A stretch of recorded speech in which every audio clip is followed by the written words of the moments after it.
आज है 28 जनवरी 2024। आज का करंट अफेयर। पहला क्वेश्चन है कि अंतर्राष्ट्रीय स्मृति दिवस कब मनाया गया है? तो ये मनाया गया है 27 जनवरी को। 27 जनवरी को जनवरी के जितने भी इम्पॉर्टेंट दिवस हैं उसको देखेंगे। जैसे 1 जनवरी को DRDO का 66वां दिवस मनाया जाता है। 3 जनवरी को international mind body wellness day होता है और 4 जनवरी को विश्व ब्रेल दिवस होता है। इसकी थीम होती है empowering through inclusion and diversity. 5 जनवरी को राष्ट्रीय पक्षी दिवस होता है। 6 जनवरी को विश्व अनाथ युद्ध दिवस के रूप में मनाया जाता है। 7 जनवरी को महायान नववर्ष के रूप में होता है। 8 जनवरी को पृथ्वी घूर्णन दिवस होता है। 9 जनवरी को प्रवासी भारतीय दिवस होता है। विश्व हिंदी दिवस 10 जनवरी को होता है और 11 जनवरी को राष्ट्रीय मानव तस्करी जागरूकता दिवस के रूप में मनाया जाता है। 12 जनवरी को राष्ट्रीय युवा दिवस होता है और 15 जनवरी को भारतीय सेना दिवस होता है। भारतीय सेना दिवस का थीम है इन सर्विस ऑफ नेशन। 16 जनवरी को राष्ट्रीय स्टार्टअप दिवस होता है। 19 जनवरी को कोक बोरोग दिवस होता है और 20 जनवरी को पेंगुइन जागरूकता दिवस मनाया जाता है। 23 जनवरी को पराक्रम दिवस के रूप में मनाया जाता है। 24 जनवरी को राष्ट्रीय बालिका दिवस, अंतर्राष्ट्रीय शिक्षा दिवस होता है। अंतर्राष्ट्रीय शिक्षा दिवस की थीम होती है अस्थायी शांति के लिए सीखना, मतलब लर्निंग फॉर लास्टिंग पीस। 25 जनवरी को होता है राष्ट्रीय मतदाता दिवस और राष्ट्रीय पर्यटन दिवस भी होता है। 26 जनवरी को अंतर्राष्ट्रीय सीमा शुल्क दिवस होता है और इसी दिन को अंतर्राष्ट्रीय स्वच्छ ऊर्जा दिवस के रूप में मनाया जाता है। फिर हम देखेंगे कि 27 जनवरी में और क्या क्या चीज़ें हुई। जैसे होलोकॉस्ट के पीड़ितों की याद में अंतर्राष्ट्रीय स्मरण उत्सव दिवस, मतलब अंतर्राष्ट्रीय प्रलय स्मरण दिवस मनाया जाता है। इसे हम इंटरनेशनल होलोकॉस्ट रिमेम्बरेंस डे भी कहते हैं। 27 जनवरी को मनाया जाता है ये, और हर साल 27 जनवरी को अंतर्राष्ट्रीय प्रलय स्मरण दिवस के रूप में मनाया जाता है।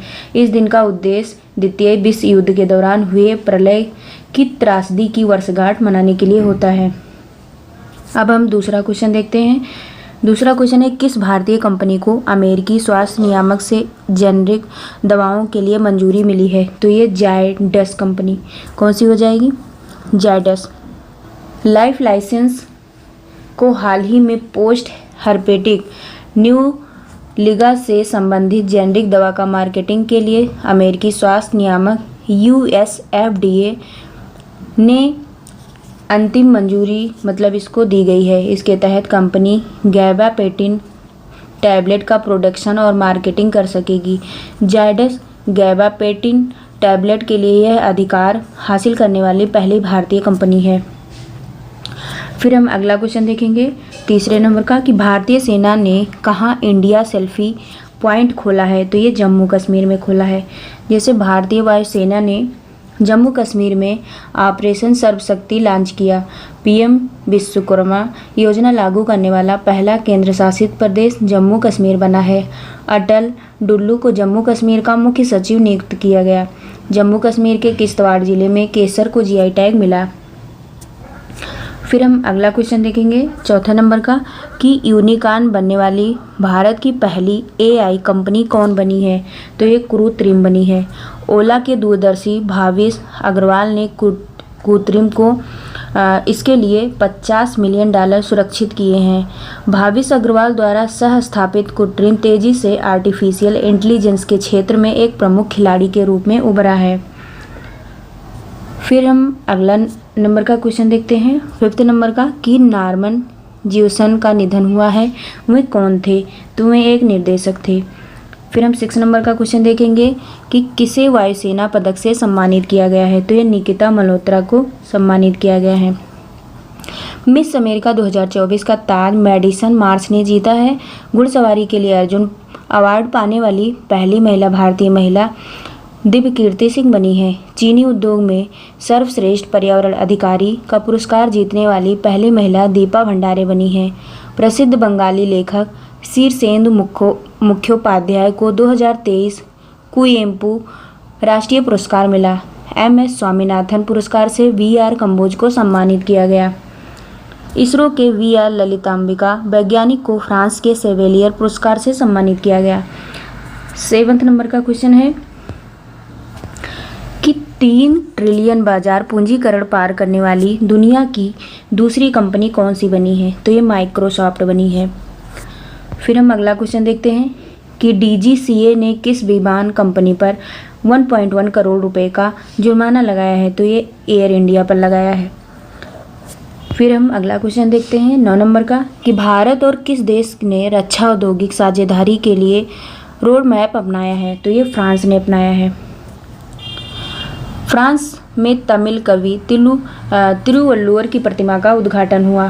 फ्रांस ने स्कूलों में महिलाओं के अबाया पोशाक पहनने पर प्रतिबंध लगाया है। भारत फ्रांस के मार्सिल में एक नया वाणिज्य दूतावास खुलेगा। प्रधानमंत्री नरेंद्र मोदी जी को फ्रांस के सर्वोच्च सम्मान grand cross of the legion of honour से सम्मानित किया गया।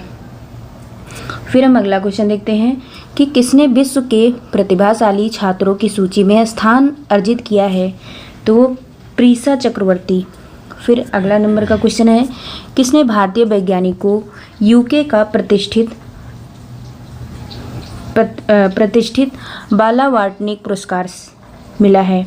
तो ये किसे मिला है? 3 भारतीय वैज्ञानिक को मिला है। टोटल 9 को मिला है, लेकिन वैसे 3 भारतीय वैज्ञानिक हैं।